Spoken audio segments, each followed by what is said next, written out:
Hi, my name is Marcus, and this is a companion podcast for the CG Jung-helpdesk meetup group. I host live events on Zoom every 2 weeks about the concepts and ideas of the Swiss psychologist Carl Gustav Jung.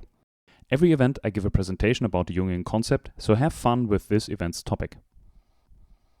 And I want to welcome you to a very special topic, and the topic is a movie analysis about The Matrix, the movie from 1999 from back then, the Wachowski brothers. And I've been asked about The Matrix and do an analysis on that for a very long time. And I was afraid to do it, not because I thought I could not, but rather because The Matrix is a kind of movie that had so much analysis and so many things were said about it that I thought, okay, I cannot find an angle which is kind of new. I could not say anything that would be not something that already someone else has said it and likely said it better. That changed a little bit because we did a little analysis of a short movie from the Animatrix anthology roughly half a year ago, which was really, really cool. It's an 8-minute short movie and it's animated.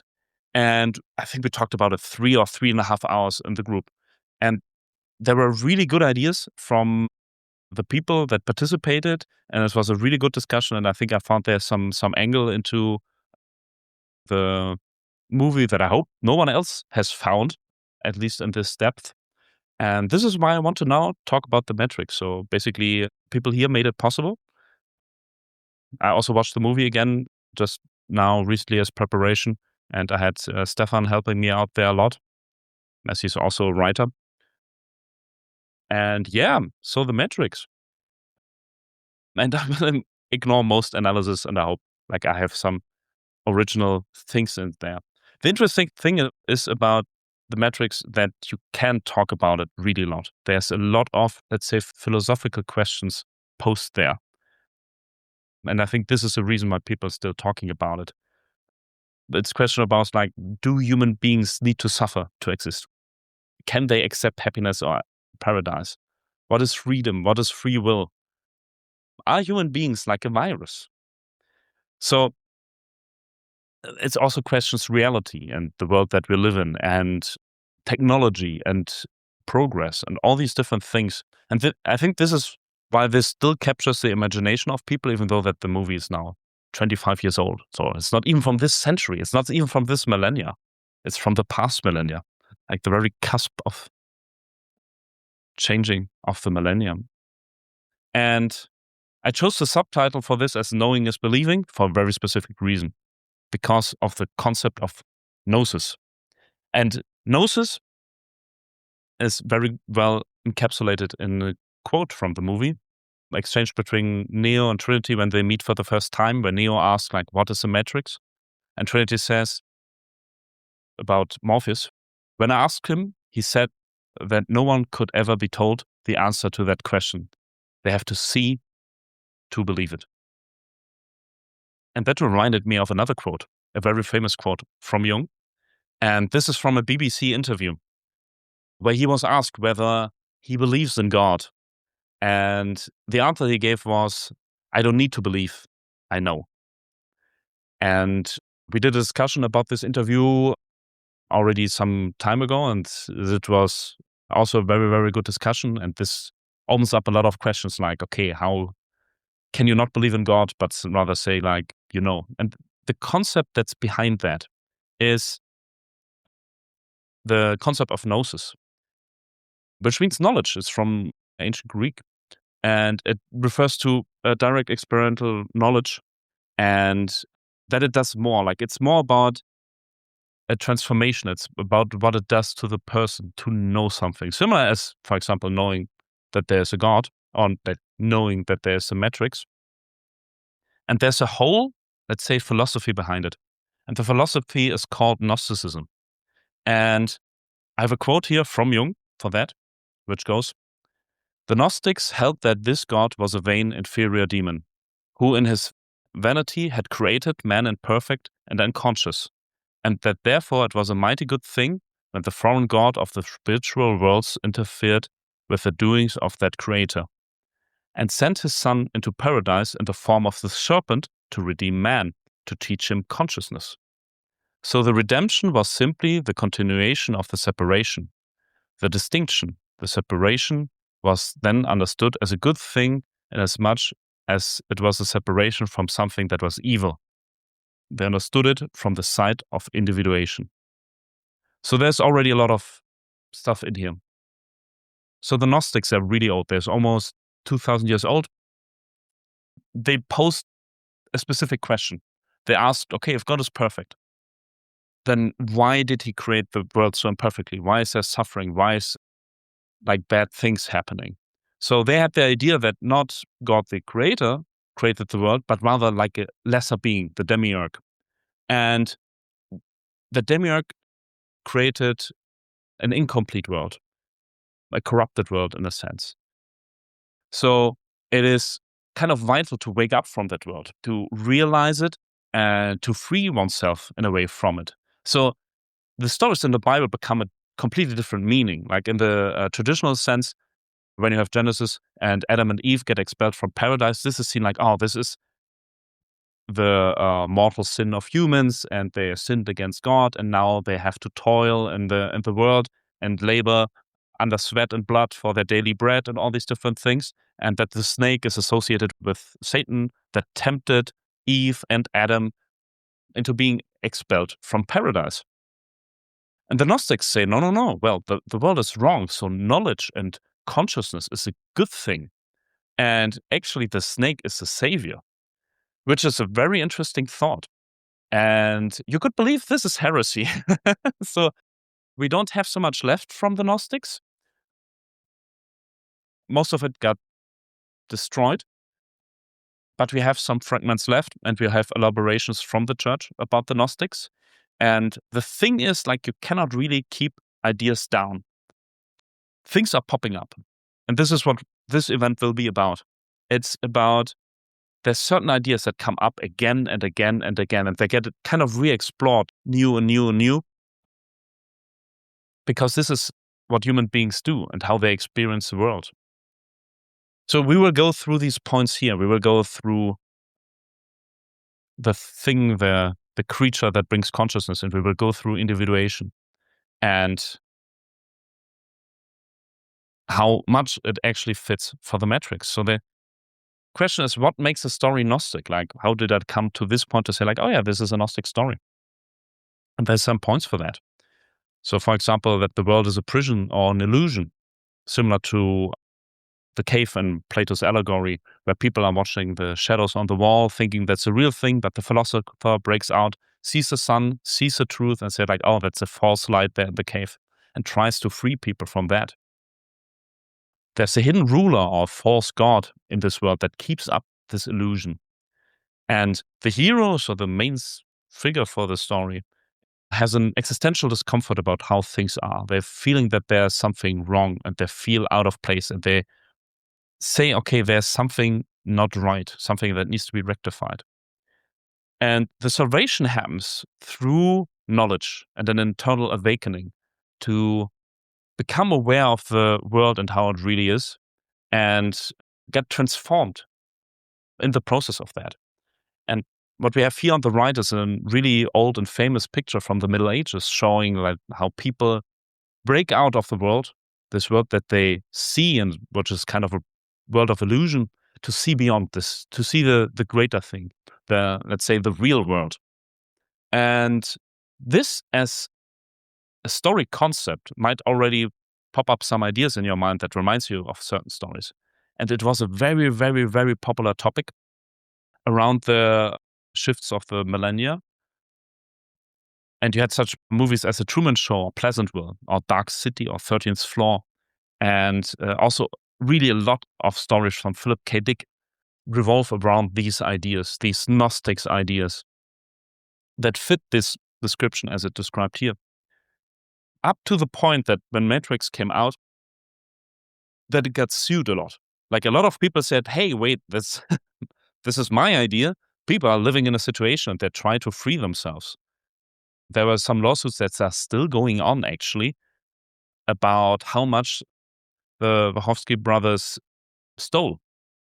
And then it's the question, okay, how much is actually like stealing, taking things, and how much is coming from, let's say, the same source. Because Jung says we in our psyche, we have a collective layer. That's a layer of psychology which is common to all human beings as they exist now, as they existed in the past, and how they will exist in the future.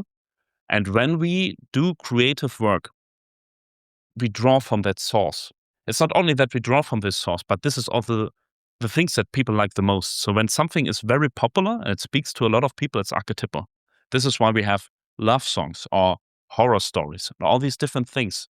Jung sees there an entanglement between our psychology and the cultural artifacts or creations that we have in our culture, in our life, and that we like to experience.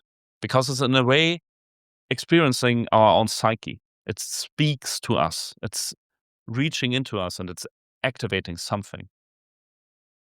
So it is that the Matrix on the one side is an amalgamation about a lot of things. As the screenwriters wrote about it 10 years. They wrote on the script for 10 years and nobody wanted to do it because when you read it, it's like already pretty expensive with all the special effects and so on. But it was also a very wild idea and they were unproven. They only had one movie before. It was called Bound. But this gave them time to like work through it again and again and again and again and incorporate really a lot of influences that they had and that they experienced around this time, this zeitgeist. So this collective spirit of the time that captured people in their imagination. This also explains why the first Matrix movie was so good, with amazing lore, amazing ideas and world building, all these different things. And the second Matrix movie was not quite up to the task because it did not have so much time. That is how it is in Hollywood. If you want to make money, you have to make it quick. So let's talk about the serpent. Let's talk about the figure that appears and brings consciousness to the unconscious creatures in this false prison world. And in the story, that's Morpheus. And of course, I have some quotes about that from Jung. The inner voice, as I have explained above, makes us conscious of the evil from which the whole community is suffering, whether it be the nation or the whole human race. The voice that Jung is talking about is the psychological concept of the self. Jung says, we're not alone in our psyche. We have a very complex psychological apparatus as human beings that is kind of in different layers. So that we have our consciousness, we have our personal unconscious, and we have our collective unconscious. But those are not dead layers. Those are not just like places where you go, but those are living, breathing things that can also interact with you. And he says, one central concept within this psychological structure is the self. And the self is a kind of combination of everything which is in the psyche. You can think about it as a kind of future you. So when you have, for example, have an acorn, the tree is already in the acorn. You cannot see it, right? But it unfolds over time. And the Jungian view is on it that the tree calls out to the acorn to let it grow in a certain way. So the psychological development of us as human beings, as individuals, as persons, is that there is a psychological force within us that is kind of steering us in a certain direction. And it's guiding us in a certain way. He says there's a lot of voices and there are a lot of things trying to steer us, but there's, for example, emotions or archetypes and all these different things. But he says like one of those voices is actually on our side. And that this is also the basis for a lot of religious experiences and religions, that there is this voice calling to us. Socrates had something similar with his diamond. And in the movie, this is exemplified by Morpheus. He represents the self for Neo as the main character, and he speaks to Neo. He's that voice. And how does that voice come? Through text on a screen, through a telephone. So a completely disembodied voice that is there. Then this is not only represented with Morpheus for the first time. This has been represented very often in human history. And for the alchemist, for example, this was through Mercurius, the Greek messenger of the gods. And this is why Sean Mercurius here, also represented very often as an old man. For example, Gandalf in Lord of the Rings. So this is what Jung talks about here. Archetype of the old man. Whenever he appears, he also refers to a certain situation. There's some disorientation, a certain unconsciousness. People are in a sort of confusion and don't know what to do. It is this voice that's represented by Morpheus that we can say, like, when we have a cultural creation as a theater play, book, or even a drawing, like anything, that Jung says this is our psyche expressing itself, which means we have there externalized a lot of things that are happening inside of us, like a theater, like a play. So to have then the interaction between Morpheus and Neo is the interaction between the self and, let's say, the individual consciousness of ego. And what Morpheus does in this story is to bring people into consciousness, similar as the snake in the Gnostic text, bringing people out of paradise, out of their unconsciousness. And interestingly enough, what does Morpheus wear in the movie? He wears a leather coat and a snake skin, which is quite interesting. Of course, he does not only do it to Neo, he also does it to a bunch of other characters. The characters being Cypher, and in an indirect way also Agent Smith. The problem with consciousness is the thing that, let's say, makes us human creates also a lot of suffering, like being aware of things and paying attention to things means that you also not pay attention to other things. And a big part of growing up is becoming, let's say, aware of the suffering of the world and how incomplete the world is. Or even worse, how incomplete oneself is. And you have Cypher that got the call from the self, from Morpheus, about the truth and the real world, and got the choice to learn about it. And he learned about it, and he wants to go back. And this is how he's willing to betray not only his immediate friends, but, let's say, the possibility of human beings to get out of the matrix, because Morpheus is the way how to do that. And this is what this quote is fitting very, very well for. We believe that mentally ill persons are unhappy. Not at all. They don't want to get out at all. I once treated someone, she was in it too. I got her out using all the tricks of the trade. She explained to me, now you've got me out of here into this filthy world. I don't want to be here. Now I can't go back. You see, I had locked the door behind her, but she would much rather have been insane. And this is a situation of Cypher. He's negotiating with the agents to go back because he wants the illusions, he wants the fakeness. He does not want to be confronted with the real world and all the things that are associated with that. He rather wants to be asleep. He does not want to be awake. And absolutely interestingly enough, that's also the motivation for Agent Smith. This is what he tells Morpheus, so the self, during the interrogation scene. He says he cannot stand this human world. He cannot stand everything about it. Like, he's a computer program, but he has to go in this kind of mortal world and be bound by the rules of it and experience it, and says he's sick and tired of it. He wants his job done, and this is why he wants the codes to Zion, so he can end the whole charade. The agents are there to hunt down the human beings that are awake. So they have a task, they have a goal, and they have to bring them down. Until they bring them down, they have to be kind of conscious. They have to be also kind of outside the program itself. You see that with Agent Smith having his own thoughts, his own ideas, and going also his own way. In a sense, Morpheus also made him conscious about the Matrix. But he doesn't want that. And this reminded me of something that I've seen in Rick and Morty, which is this figure of Mr. Meeseeks, which is also a very good analogy to consciousness and how consciousness works. Like, Jung said the best way to become conscious of a thing is to hit your head.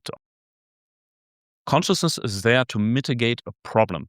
So you live your life, you do it normally, you drive your car, you're in a relationship, you use your computer, and suddenly something acts up, something does not work.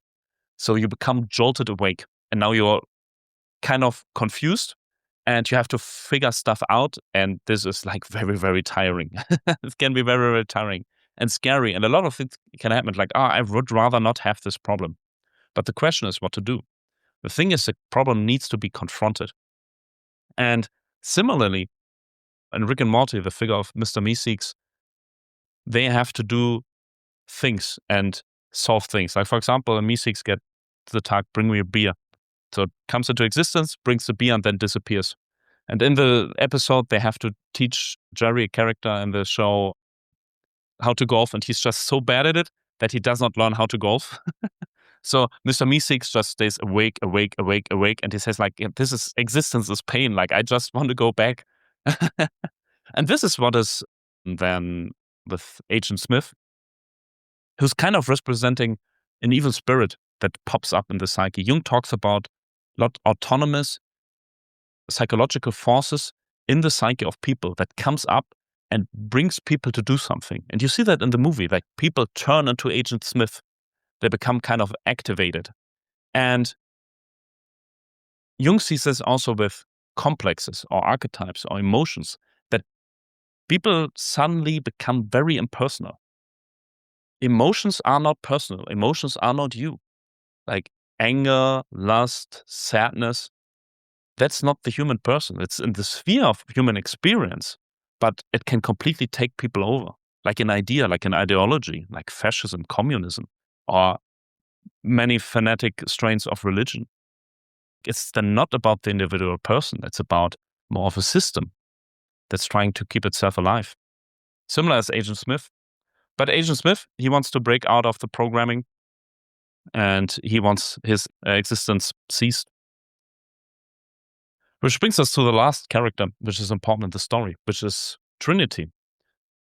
Like the right hand of Morpheus and the love interest for Neo. And interestingly enough, I have a quote about her role in the movie, also from Jung again. The old wise man represents the wisdom of the serpent, as the anima represents its movement and cunning. There is really very little difference between the old wise man and the anima, and therefore the two are so often together, as in the myth of Magus and Helena, and the idea of the Sibylla or somnambule and the wise man. This was pronounced horribly, but Jung says when you have your psyche, you go through kind of figures that you encounter representing the different parts of your psyche. The first one is the shadow, which is the personal unconscious, which is kind of your personal problems that you have. And afterwards, you're confronted more with the collective. You're more confronted with fundamental things. And like a fundamental thing in the psychology of a man, as for example Neo, is his femininity, is his female side. And this represented in man is through the anima, a figure that represents their female side, but also more, as it's connecting to the collective part of the psyche. So it's an interesting when you see it in the movie. It's an interesting that this is how stories get written and how people like to experience them. Because who does Neo encounter first? It's the anima. Similar as in Jungian psychology. Jung says, first you encounter the shadow, then the anima, and then the self. And the anima being basically the female side of the self. So it is Trinity that creates the contact and brings then Neo to Morpheus, which is the self. Which brings us to Neo and his journey. And his journey is that of individuation. Individuation means becoming an individual, meaning being separated from things. Which doesn't mean like completely separated from human relationships or the world or anything or from emotions, but rather integrated, aware and awake enough to realize that you are not the role that you play in society. You are not the emotions that you have inside of you. You are not the thoughts that you have inside of you. That you're not identical with them and just act them out, let's say, but rather reflect on them and realize what is personal and what is not personal. And this process is symbolically represented in the movie through like constant waking up. If you pay attention to in the movie, there's a lot of scenes where Neo is just waking up. He's waking up when he looked at the monitor. He wakes up after they instill the the robot in his belly button. And also he is waking up from the Matrix, right, in his pod. And it is that the self is showing Neo the way, but he always has to do the decision. He always have to make a choice which way to go. So this is what a lot of scenes in the beginning are about. Like he's asked, oh, you want to come to the party? And he follows the white rabbit to the party. His boss asks him whether he wants to keep his job or not. And also, then the interesting story, like when it's the first time contact with Morpheus, and it's this disembodied voice coming, telling him what to do, trying to escape, having the superior knowledge about the situation, and the agents approaching him and say, like, this is how you escape, and this is what you have to do. Neo is not able to do it because he does not yet believe, he does not yet know, he's not in this psychological frame of mind to follow those orders. And Jung says what the self will pose to us, to the ego, will seem strange and foreign, same as for Socrates. His self, his daimon, for example, told him you need to play the flute. And he could not play the flute, so he just started making a horrible thing out of it. But it also told him to stay and not flee Athens, even though that he would be killed for that. And this is one of the big reasons why we know Socrates today, because he did not run. He listened to his inner voice. So the individuation process has to do with separation from things. And like one way to break free from the collectiveness, is through a secret society. And human beings really, really, really like secret societies with secret knowledge and mysteries and all these different things. So the secret society is an intermediary stage on the way to individuation. The individual is still relying on a collective organization to effect his differentiation for him. That is, he has not yet recognized that it is really the individual's task to differentiate himself from all the others and stand at his own feet. And this is what's happening to Neo. Neo is being introduced into a new society, into a new world. And this is the resistance. This is Morpheus and his team of the Nebuchadnezzar. So he's learning there new things, the way how to do and how to behave. For example, don't fight the agents. Run away. And Neo follows that. But even though that Morpheus is showing him the way, and he has to make the choices and being active about it, individuation is always about action, it's still not enough. He has to kind of transcend also that. And this is then when he kind of goes against the secret society, when he wants to save Morpheus and say like, no, I want to save him. I want to confront the agents, and everybody's saying, this is madness. This is absolutely crazy. And he says, no, I know it will work out. Just, I have to do it. And this is then the interesting point in the story, because Morpheus as a figure, as a guiding light, kind of disappears. Now Neo has to stand on his own feet. And this relationship is very similar to what Jung described between a therapist and a patient.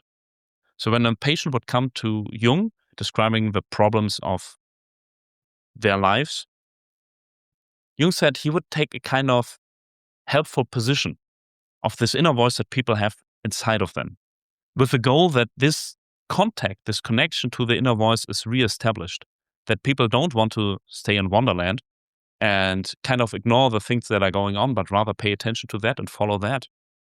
And this is what he describes here. All of us have our best analyst within ourselves. And therefore, I try to bring forth his inner voice in everyone that I treat, which then replaces me. I can leave. The voice does everything in my place. So there is a kind of structure and harmony within the psyche, which can be broken, but also reestablished. And this is then what's symbolized also in the story of the Matrix. So Neo does this. Neo follows the voice of the self, acts on his own feet, makes his own decisions, and shows that an alternative way of living is possible. Like even to the people who are awake from the Matrix and know like everything, even they are made aware like, okay, you can confront the agents. You can put up a fight. So it's interesting that their consciousness also gets expanded by Neo. Maybe that's why he is the one. But first, he's not the one. This is what he's being told. And it's right. Like the way how Neo is, he is not the one. Like he has a good heart, as the oracle says, but he has to do more, much more. And interestingly enough, again, this is a Gnostic idea. And this is what this quote is about. The Gnostic idea of Christ was that he was not born a Christ. He had to be a twice born, baptized in the Jordan, in order to become the real God Christ. According to this tradition, the Holy Ghost generated the body of the man Christ by the miraculous impregnation of the Virgin, but he was still only an ordinary man, though his generation was a miracle. So Neo has to become the one, and he has to die to be reborn then into the one, the savior of the human race, the one that Morpheus has been looking for. So he becomes transformed and transfigured. And there's another tradition in the West that deals with that, which is that of alchemy, that Jung also very closely investigated because of its psychological value. And this is what this quote is about. In the Middle Ages, philosophy, this means alchemy, prevailed over the fact that such an extent that the base metal lead was credited with the power to turn into gold under certain conditions. And the dark, psychic man with the capacity to turn himself into a higher pneumatic man, but just as lead, which theoretically could become gold. The idea in alchemy is really that the gold is already in the lead. It's a chemical process that brings forth something. There's a kind of spirit trapped in there. There's a spirit trapped in matter and the material world that needs to be set free by human beings. And the alchemist does this through himself.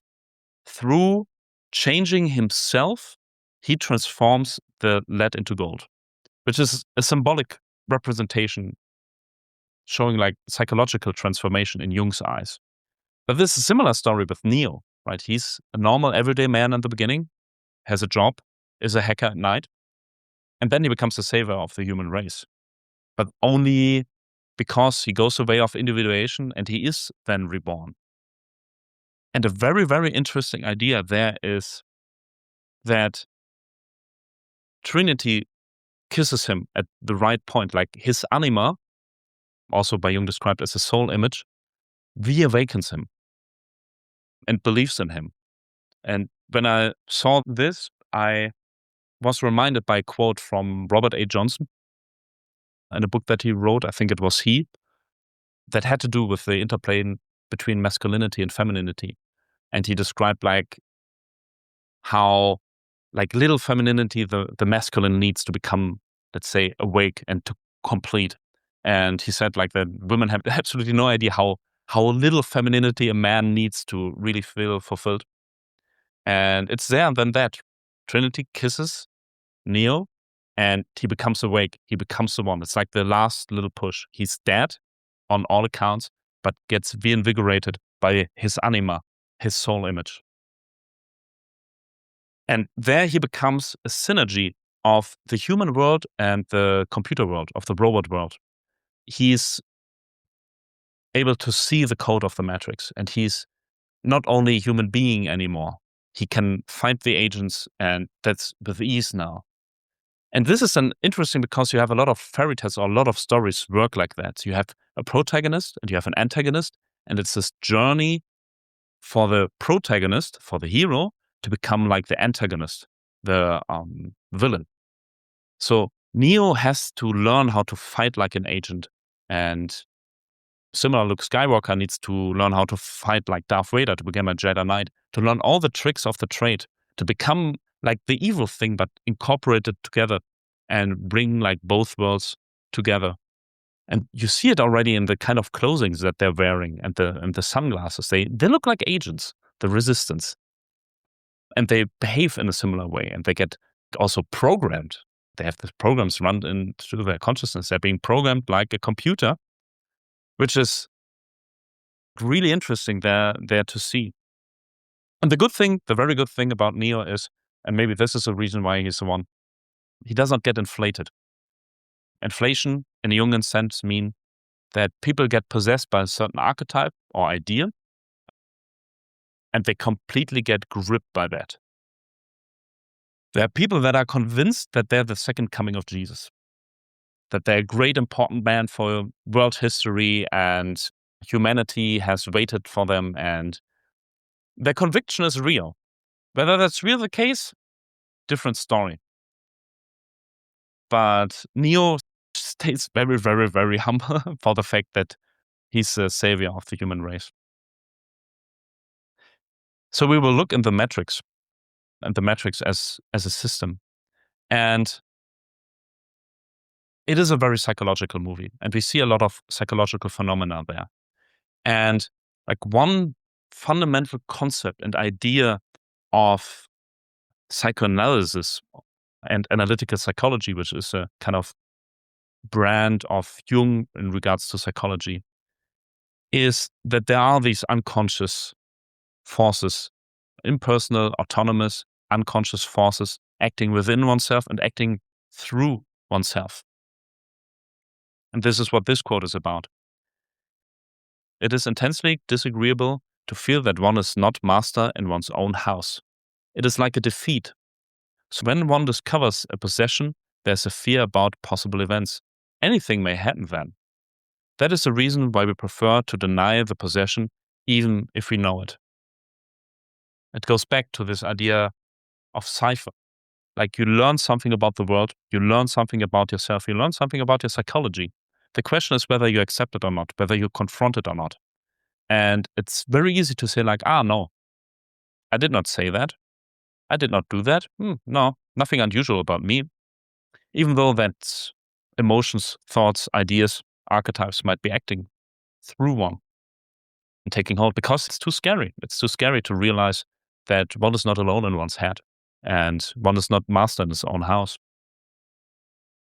But Jung goes further. And this is then where I think like, okay, there's really a Jung quote for everything. He talks about machines. So the Matrix is a system of machines and programming.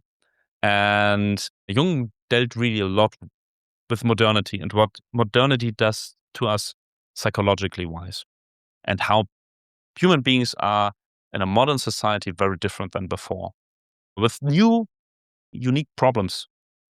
And this is what this quote is about.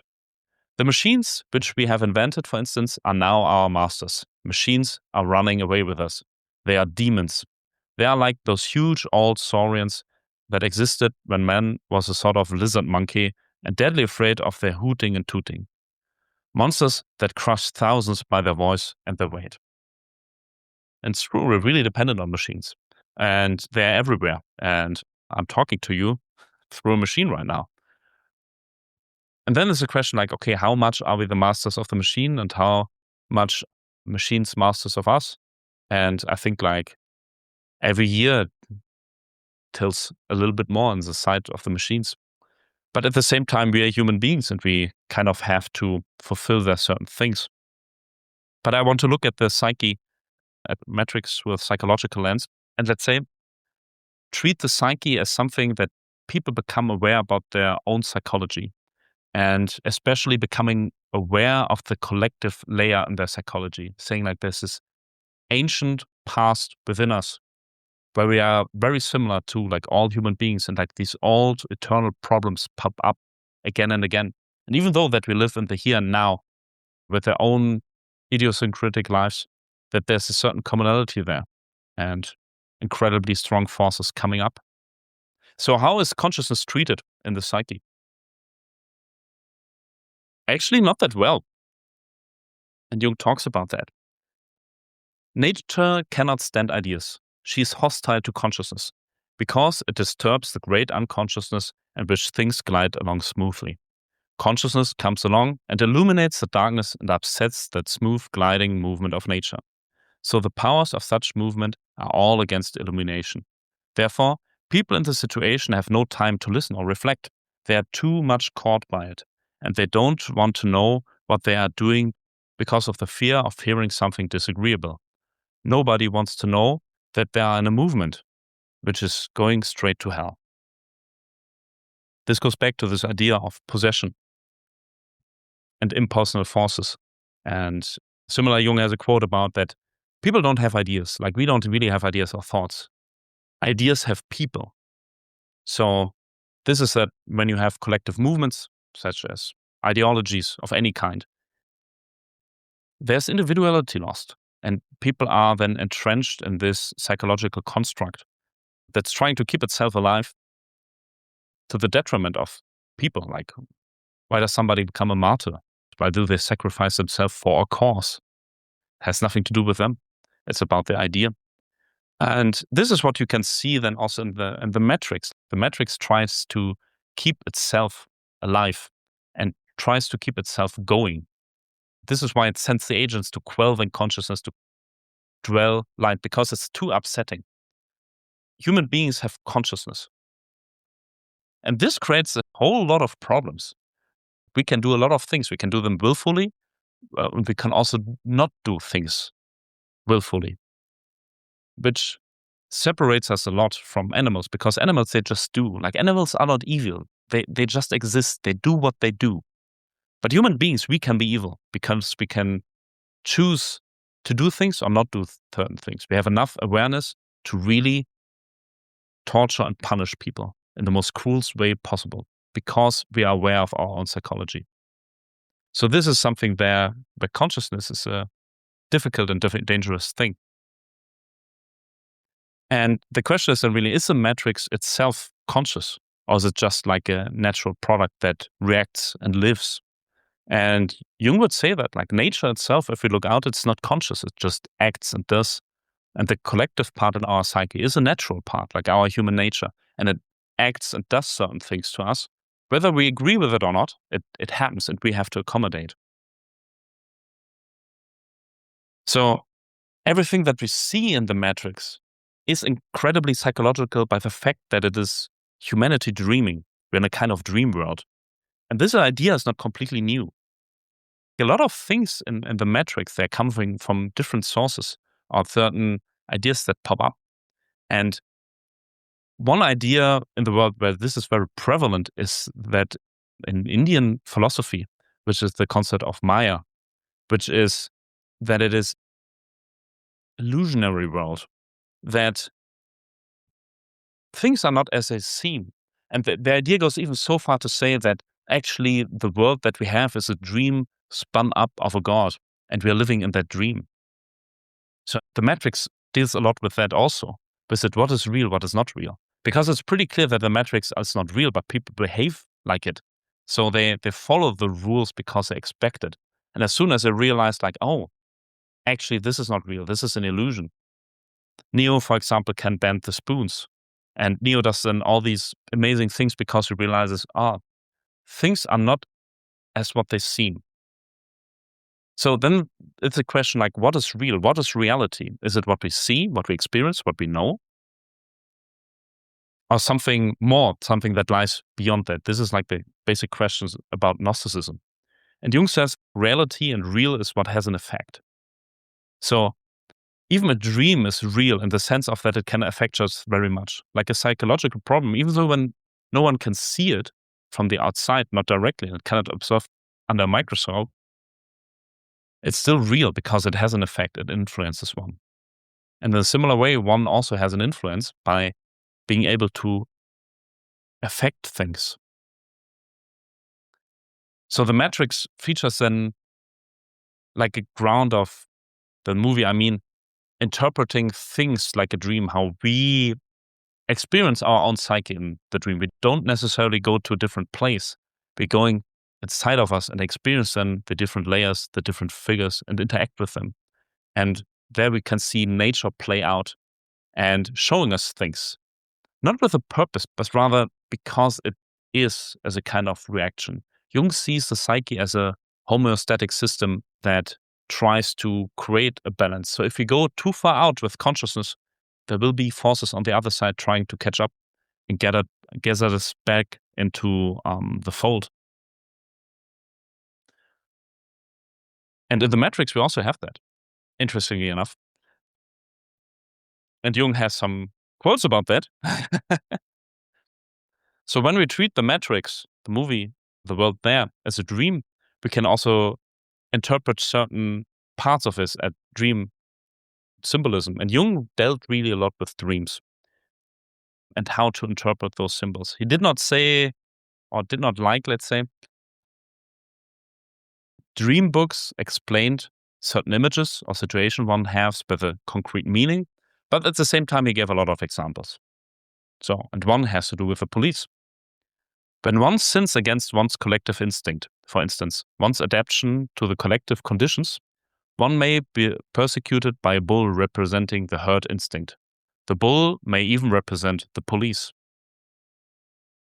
Meaning there is something regulatory trying to get us back into the herd, into an unconscious state, represented then through different symbols, just like the police or bull or other things that try to quell consciousness. And other symbols in dreams, which is also very interesting, are, for example, spiders or insects, crabs or octopus. And Jung says that it goes even so far, like the connection between our mind and our body and our psyche and the things that are happening that we might not be aware of, that dreaming of certain things could indicate certain bodily problems. There was, for example, a patient of his who dreamt that he was bitten by a snake into his foot. And then like half a year later, he got like a lame foot. So a problem there. Or that he could see in the dream of people before they would turn schizophrenic, for example, or have other neurological conditions. So the sympathetic system, nervous system in this case, has its proper symbols. It is symbolized by the invertebrate animals. Not only the cold-blooded ones, spiders and other insects, and crabs and octopus are all symbols for the sympathetic system. And what does the sympathetic nervous system do?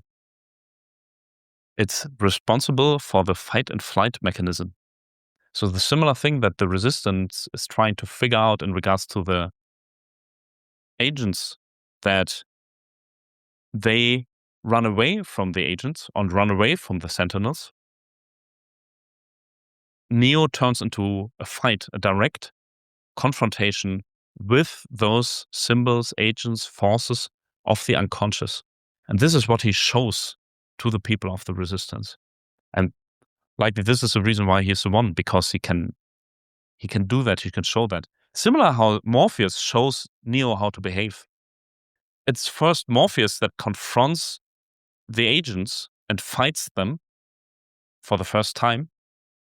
Because of Neo then follows Morpheus and does the same and shows others to do it. And this is then when Trinity shoots the agent on the top of the skyscraper. So the confrontation with the unconscious is for Jung an incredibly important step. So a lot of things look scary and strange because we do not contend with them. And the psyche tries to recreate a homeostasis, a balance.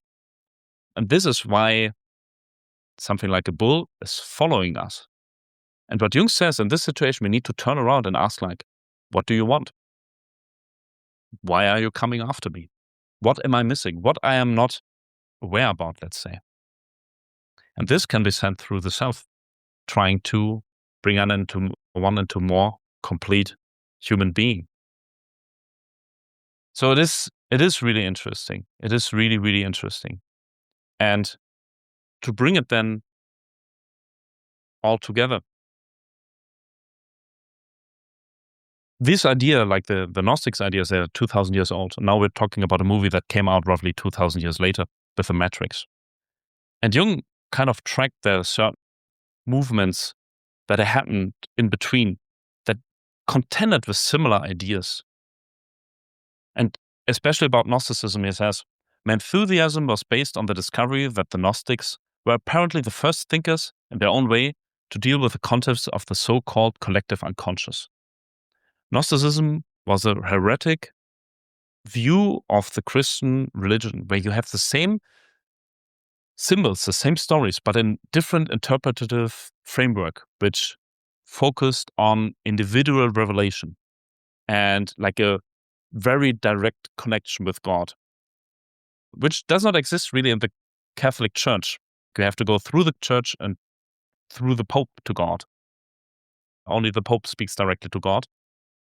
And Gnosticism is like, oh no, well, it's an individual journey, let's say. So heresy, people get persecuted, stuff gets burned. But this idea propagated forth because it's not only that a couple of people came up with it, but it reveals something true about human experience and the human journey and our psychology. And this is also where Jung sees that psychology comes up as a science in the 20th century. It is very new science and a very new phenomenon. We had similar things that kind of worked like psychology, but they were not named psychology. And psychology is a big, big topic today. This is why we all sit here together on a Wednesday afternoon. So psychology has often been exiled from official religions because it is awkward. So one finds their material of an extremely philosophic nature. In our Christian world, for instance, you have the historical traditions of the Gnostics, which is a heretic philosophy, both early and medieval Gnosticism, and the new Platonists. Plato, again, like with the cave, and also this idea of the prototypes in this ideal pleroma world of ideal ideas. And the later medieval philosophy in the form of alchemy and the Rosicrucians. And all of that, and even more, like you have the Eastern philosophy and ideas, you have in the Matrix, you have in a movie, you have in a single story. So it's really not a surprise that people are so interested in the movie and reflect on it because it touches a lot about fundamental things in the human psyche and the human experience. This would conclude my talk about this story, this movie, and I hope you enjoyed, and I hope you had fun and learned something. And yeah, now I'm very curious about all the déjà vus you had in your life and how they're connecting to the Matrix. So thank you. This was this event's topic. Thanks for tuning in. If you're interested in learning more about Jung, please check out the description.